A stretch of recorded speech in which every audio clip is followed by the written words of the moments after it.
What's the latest that we're seeing when it comes to this? I don't know, are we calling it a third wave? Certainly a serious wave of infection sweeping Hong Kong. Yeah, this is the third wave here in Hong Kong, Heidi, and that record number, as you mentioned, 108 new cases. We haven't seen numbers like this before in the previous waves. And this brings the total number of cases now surpassing about 1,700 here in the city. I know in the grand scheme of things, it seems like these numbers are small, but of course, Hong Kong is a very dense city here. And the concern is still about the amount of local cases that have spread. That's forced the government to step up their virus fighting measures here. The restaurant restrictions remain in place for another week now. So bars and restaurants are going to be dine out only after 6 p.m. for those restaurants.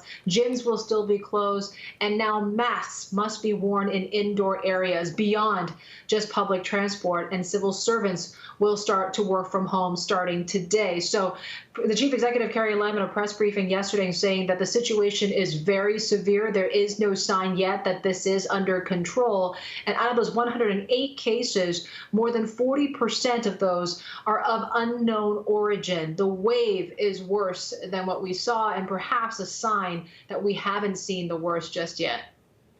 And Yvonne, we continue to see these new records in Tokyo, and the Japanese public really not happy with the government. Yeah, there's these new polls that came out from Mainichi newspaper saying that more people are unhappy with the government's response to this virus, about 60% compared to the survey that they did last, which was about half of people that thought so.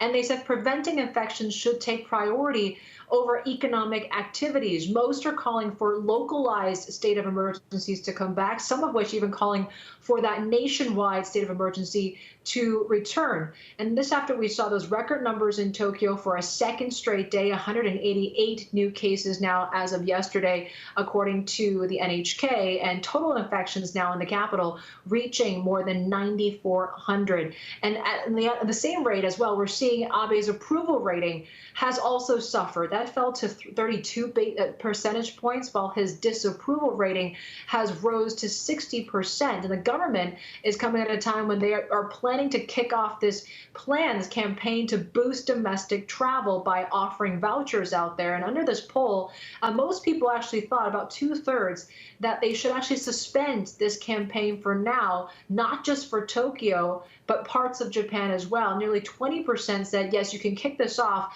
but exclude Tokyo. But only 6% thought this plan should include the capital. Another poll also suggesting that a fifth of the public thought that next summer's Tokyo Olympics should go as planned, while the remaining actually thought it should either be canceled or postponed. For the most part, you're still seeing that the Japanese are still quite concerned about this whole issue. Yvonne, let's also turn to the response here in the U.S. because President Trump continues to play down the record infections that we're seeing here. Take a listen to what he had to say. Many of those cases are young people that would heal in a day. They have the sniffles, and we put it down as a test. Many of them, don't forget, I guess it's like 99.7%. People are going to get better, and in many cases, they're going to get better very quickly. He continues to insist that this could be just a sniffle. Of course, we have more than 140,000 people dead across the United States already. Yeah, and President Trump did say in that interview that look at the mortality rate. The U.S. still has one of the best mortality rates in the world. That's according to him. He says the U.S. response has been the envy of the world. And when asked about his relationship with the top U.S. infectious disease expert, Dr. Anthony Fauci, he said that Dr. Fauci is an alarmist, but the two men had a great relationship. This, as we've seen the past week, members of the Trump administration have criticized Fauci and his comments. But as we see, the number of cases in the U.S. that hasn't stopped. We saw a rise about 2.2%, which is above that daily average. And we've seen the death toll, as you mentioned, reaching 140,000 right now. We've heard from the LA mayor warning the city is on the brink of another stay-at-home order. We've seen new cases in California pick up, and deaths, though, have slowed in parts of Arizona and Florida. So there are still some green shoots, I guess you could say, some signs of improvement, but overall still a big problem.